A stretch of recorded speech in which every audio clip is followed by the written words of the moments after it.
the things other people had used.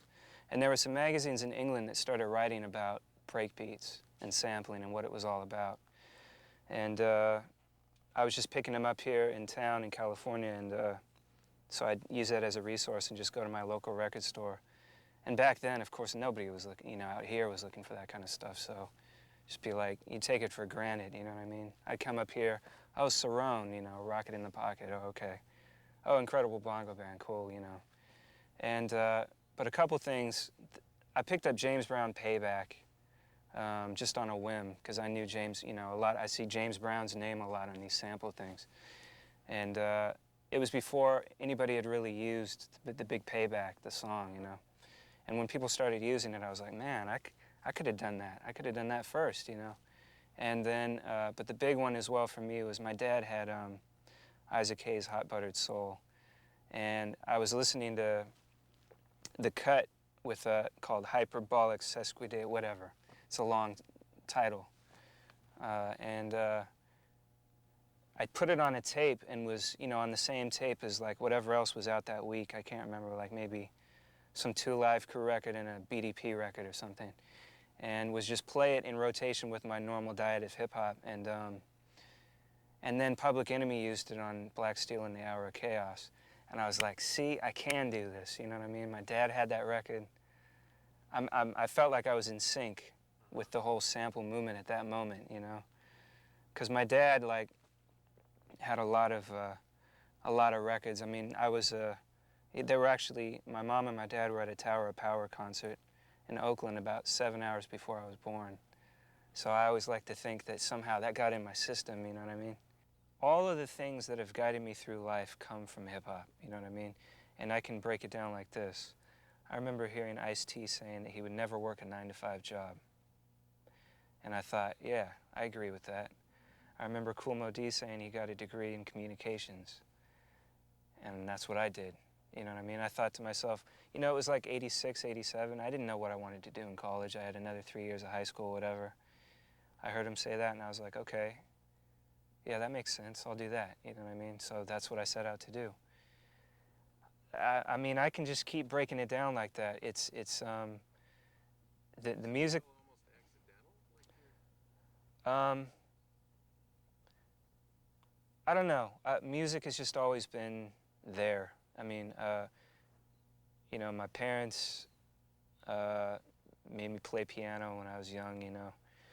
So I've always enjoyed music. I always wanted to play the drums, never was able to. We never lived in the kind of place where I could have a drum kit.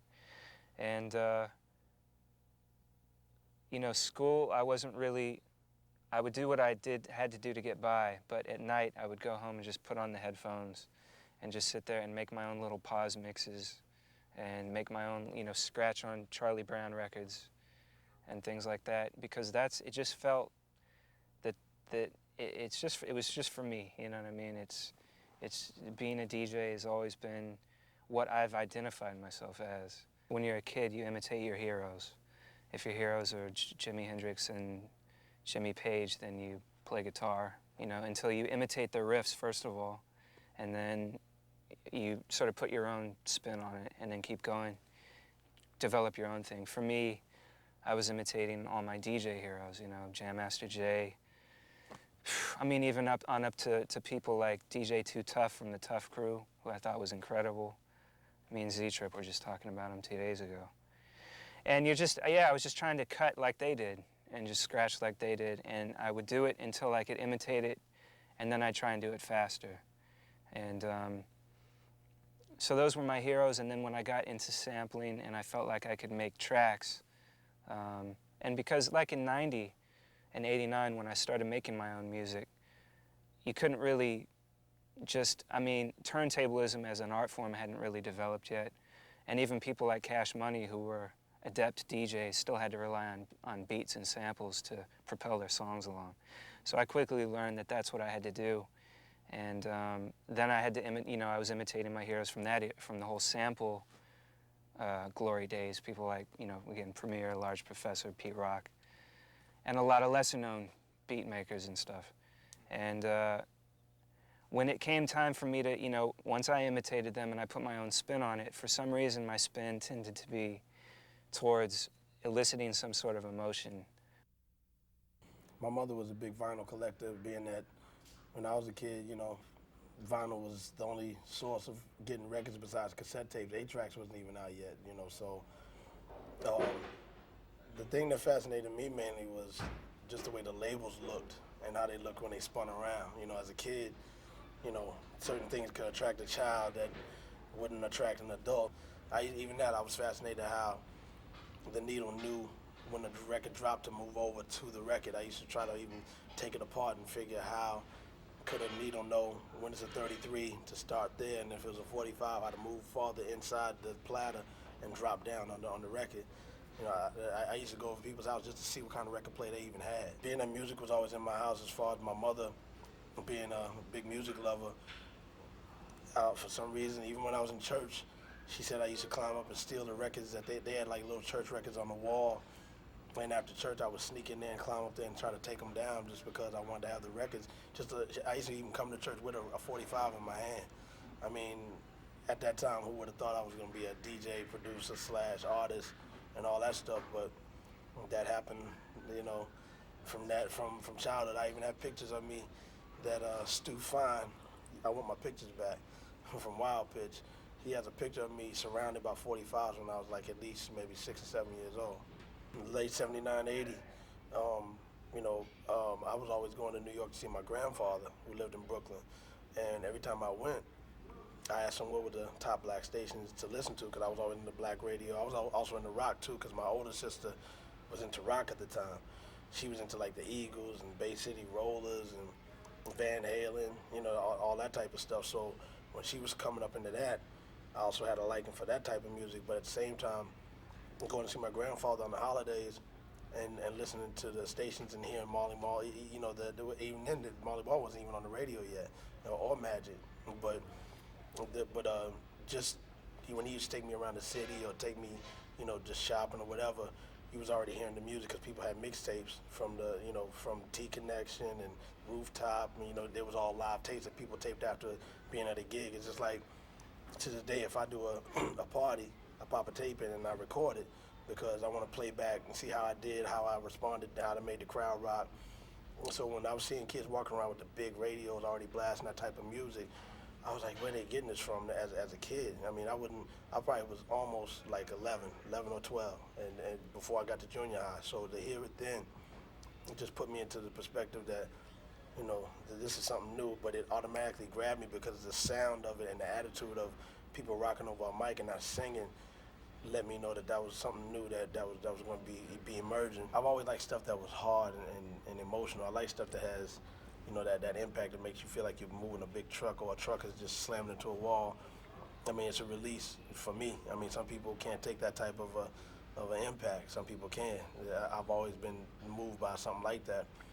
It was relative to, just how I feel every day. I get stressed out like anybody else. And I go through my little moods where, certain things relax me, and usually hardcore stuff relaxes me. If you're a connoisseur of the culture and you're into it like that, from the graffiti side, the b-boy side, even all the dancing and everything, you gotta also understand, it's the same thing like with the dancing part. Three guys can walk in here and I can say, yo, he got fat moves, he's corny, and this dude is all right. But you're gonna be able to tell if you're in the culture. If you're not in the culture, it's not gonna make sense to you. It's like sometimes I even explain to my parents that they'll be like, they saw my show Rage Against the Machine. They were like, well, why are you saying we're showing the police love by giving them the middle finger and you have a brother-in-law who's a cop? It's like, understand that, for one, we're speaking for the youth that go through a lot of, being misunderstood by parents and police. So we're speaking for them. Some of those people don't have a voice to let themselves be heard, but hip-hop has always done that. It's always let the generation that's in trouble show their views of what society is like to them. And if you don't bring those things out, the world's gonna be in a lot worse chaos than it already is. It's already chaotic as it is anyway, but if we didn't have hip hop, Guru always says the world would be in a lot more chaos. So who am I with? Man, you're with the world's greatest DJ, so they say. You know what I mean? DJ Cash Money. All right, Where are you from? from Philadelphia. You got Philadelphia had pretty big contribution to the history of hip hop, right? Well, we have a Schoolie D, the originator of gangster rap. He influenced Dr. Dre and all that gangster stuff. And you have the Jazzy Jeff, Fresh Prince, you know, their contributions. Cash Money, Marvelous, Steady B, Cool C, 3 Times Dope, Tough Crew, Bahamadia, The Roots, Boys the Men, Patti LaBelle, it goes Dr. J, it goes back and back and back, man. What was the difference between what was happening in Philadelphia and what came out of the South Bronx? Like, how did you guys flip it? Was there something in terms of DJing, like what happened in Philly? Well, the focus was more on the MC, I think, and you know, from New York. We kind of flipped it to make the DJ more of the focus. What was the first thing you ever heard from the original? Like, what was the first hip hop you ever heard that moved you? You said, "Wow, that's different. I want to do that," or anything like that. I think when I heard Grandmaster Flash, I used to collect a lot of underground New York tapes, and I think when I heard him, I cut up like, this was a song by Vaughn Mason, Get Down. I think it's called Bounce, Rock, Roll, Skate. And he cut a part on there called Get Down. Man, that was the best thing I ever seen, ever heard, man. And I think that's what really catapulted me into getting in this whole hip-hop thing. What was it about it? Like, kind of more specifically, like, what was it about the sound that you just said it's different? I don't know, man. It was just like the way he was catching the record. You know, I'm a music lover from the beginning. I just love music, but the way he was just cutting that record up, man. And then he was switching different records, like catching like different break beats and stuff. That was the best thing since bubblegum to me, man. So what'd you do? Well, I copied his. I got 2 of the same records and tried to copy as much as I could. And from there, I just created my own style, man. After I learned his style, I took it to another level. And I was hooked from that day on. Yeah. I come from a small town, like the suburbs of Philadelphia. And what happened was, getting into the city, see, Jazzy Jeff was the man in the city. Me and him linked up.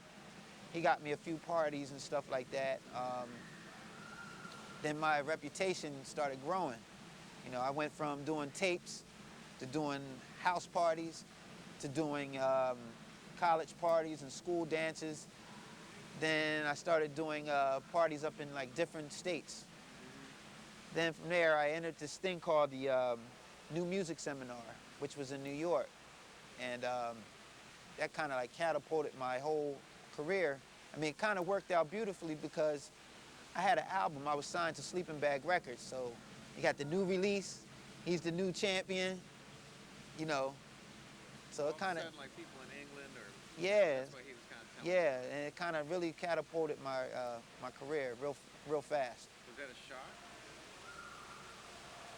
No, because I always knew I was the greatest DJ. I was the greatest DJ out there at that particular time, you know. Right. And it was just pretty much proving it by winning all these different contests. Yeah. One last question then is, how do you think battles have changed, like just kind of over the years? Like, are battles as meaningful as they used to be? No, what? I don't think, I think they are, but the battles are meaningful, but it's the type of DJs that are in there now. It's like, I can't sit through a DMC battle, and it's not, I'm not discrediting DMC, but it's the actual performers, the DJs themselves. How can you, they sound like the same, like if one DJ goes on, the next DJ sounds like the next DJ. Yeah. And it's like, I noticed by me hanging around all these guys, like before the battles, they go and hang with one another in their rooms cutting. I'm like, yo, you're showing this guy, you're about to, the whole purpose of you being here is to win the award, win the glory, right? How can you win the glory when you're showing the guy you're supposed to go up against your routine you're going to do up against him? I don't understand it. Right. And I guess one last question. What do you think about this? Not ScratchCon specifically, but there's just a lot of talk about how the DJ, maybe since the mid '90s, like there is kind of a new DJ movement. Let's face it, it just is. A lot of people buying turntables and Right. ScratchCon and everything. You know, how how's what do you think about that? That's beautiful. What is beautiful? It's beautiful that there's more DJs in the world. We need that. But now what we need is to get more of these companies to get involved with the DJs. You know, I mean, turntables are very expensive. For an average kid who's not even working, he's gonna have to save up a lot of money and do his whatever hustle he's doing to get the money to buy these turntables.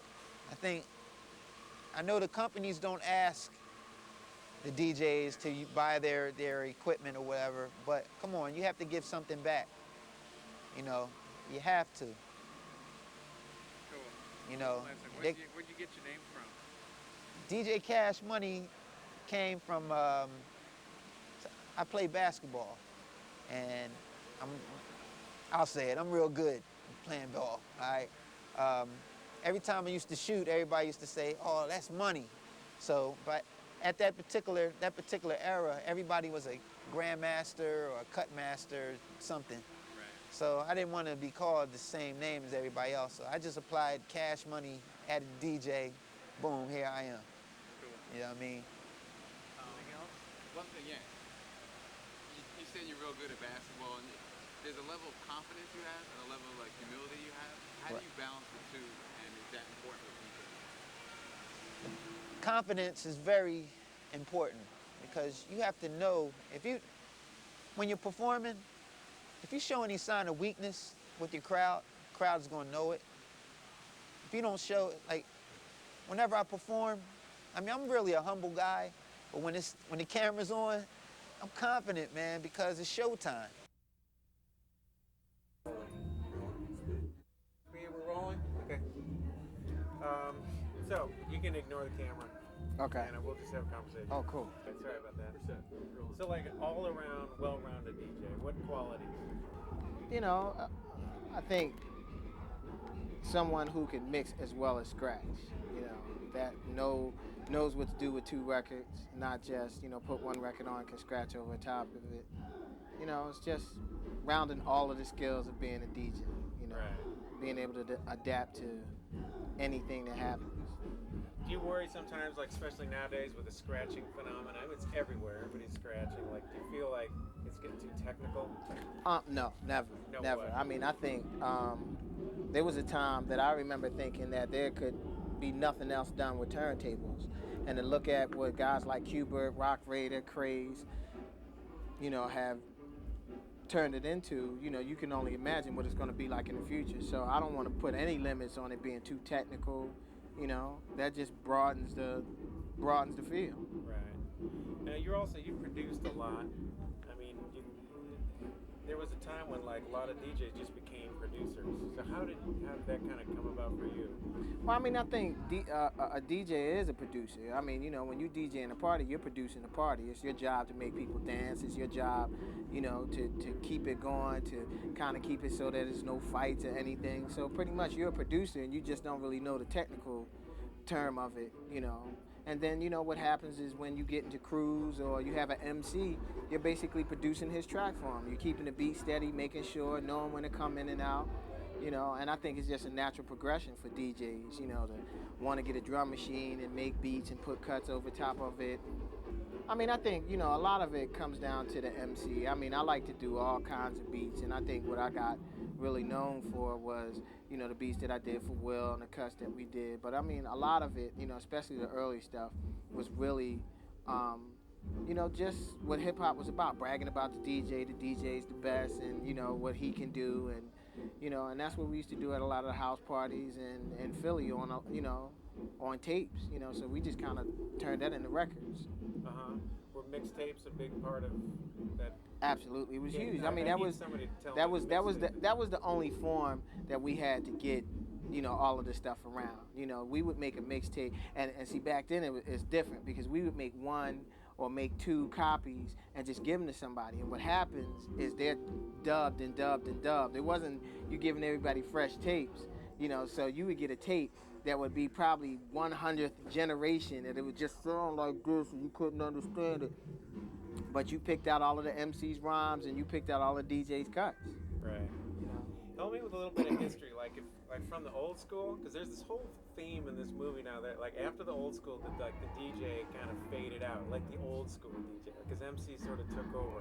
So you're a very good person to ask, like kind of like about that, or if you agree with that, or if you sort of saw that happening. I think it faded out, and thank God what happened was the turntablists took over and turned it into the art form what we have now. I mean, you know, before it was cool, you know, and I can even admit it, for a minute, you know, DJing is my love, but for a minute I got caught up in, wow, do people want to hear this? Do people, you know, when it kind of changed. And I think what happened is you started not getting the cuts on the records. I didn't realize that a lot of people really liked what me and Will did because we kept putting cuts in the records, and it was so reminiscent of the old. But, you know, and when the hip hop changed and the DJ kind of, you know, it's like the DJ element was pulled out of hip hop, you know, and then the turntablists evolved, which just blew it up into a whole nother culture. But that was a while after. Well, no, it wasn't. It was a while after when the world found out about it. But, you know, the turntablists, you know, were creating and getting the battles and getting the routines. I mean, I think that's why, you know, the whole DJ culture just blew up, you know, because they put so much focus in making sure that this was an art form that people were going to understand, you know, which, you know, I'm very happy for. Are you pretty into the kind of concept of hip hop, the four elements or whatever, you know, the elements are important? Absolutely. Could you state that? I mean, that's what it's about. It was about breakdancing, it was about graffiti, it was about rhyming, it was about DJing, you know. That's what it is, you know. And it's like you talk to anybody back in the day, most DJs can write graffiti, you know. Most MCs can write graffiti, right. You know. It's just a, you know, then you get graffiti writers that you know, and it's like they all can DJ. So it's like, you know, it's well, just the name alone. There's this one interview, somebody saying, "Yeah, it always used to be like Jazzy Jeff in the Fresh Prince," and like, you know, it was always. Oh the yeah, DJ it was, you know, first, the DJ and then the rapper. You know, that's what it was. Grandmaster Flash and the Furious Five, Grand Wizard Theodore and the Romantic Fantastic Five. You know. So how did it actually switch around? I don't know. I think, you know, I think you know, it wasn't. I don't think people incorporate DJs into the groups anymore. I think it was just, okay, I'm an MC and I need a DJ, but you're just gonna back me up. You know, they started setting the tone from the door, like, you know, no, you're gonna back me up. You know, we're not gonna get a group. How can you deny the power of like personality and, you know, like you got that guy up there with a mic in his hands. Well, I mean, you can, but it's kind of like you're the control person. You know what I mean? You know, how many times you've been to a show and a guy up there with the mic in his hand and something happened to the DJ and everything that's, you know, it throws everything off. You are the, you know, the whole night revolves around the DJ. Yeah. Do you see, I assume you are into jazz. Do you see any similarities between what happened to jazz and what's going on with DJs? Totally, it's the same thing. I mean, it's you know, I think it's the modern day jazz. You know, wasn't respected. You know, was criticized. People didn't understand it. You know, and then you just got a group of people that we kind of got these cafes and these small gatherings that we would get together and show off our skills. You know, and I think it's the exact same thing as jazz. You know, and it took a minute for jazz to be recognized, and just like, you know, people are really starting to open their eyes to the whole DJ culture. Yeah. So you kind of sort of looking up in a way right about now. Absolutely. Talk to me just for a second. I mean, without going into some huge history, but like I know that in Philly, like Cash Money, you were his mentor. Is that right? No. I mean, just give me a little bit I don't know Philly. if it was really like that. I mean, it's, you know, it was kind of like You helped Cash. I mean, yeah, we all helped each other out. You know, Philadelphia was a big DJ town because that's when all of the rappers came from New York. And we had rappers in Philadelphia, but it was kind of, you know, the rappers backed the DJs up. You know, they talked about us, you know, and that's what it was about. You know, the block parties, the house parties, you know, parties at the Wynn Ballroom Hotel, Philadelphia. You know, those were the things that kind of made, you know, me, Cash, Cosmic Kev, Grandmaster Nell, you know, all of the DJs that, you know, come out of Philly, you know, that was it. Right. What about New Music Seminar? Was there a battle that you kind of broke? That broke you? Like Yeah, you noted? Like, 86. artists say that? I mean, it was a new music seminar battle for world supremacy in 1986. Actually, Lady B, you know, a hip hop icon in Philly, you know, she got me put in the battle, you know, because she knew what Philly DJs were about, what I could do.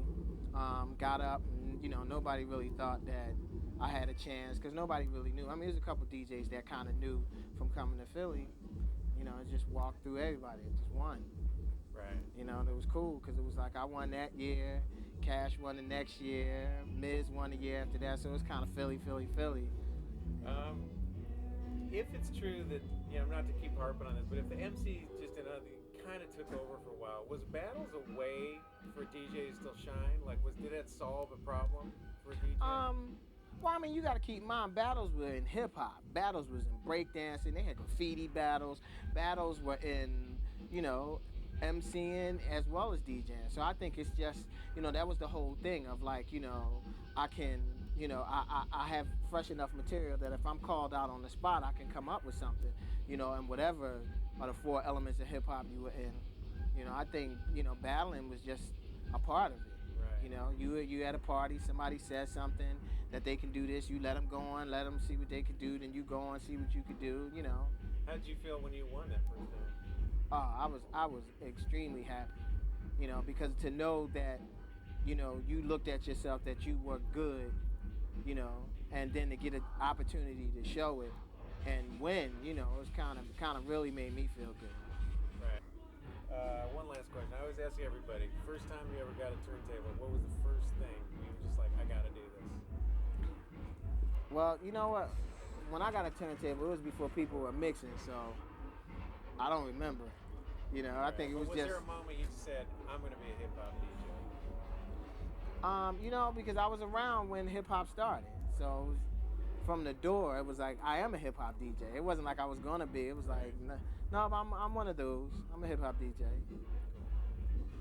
All right, good. Thanks so much for your time. Absolutely. Really appreciate it. Appreciate it.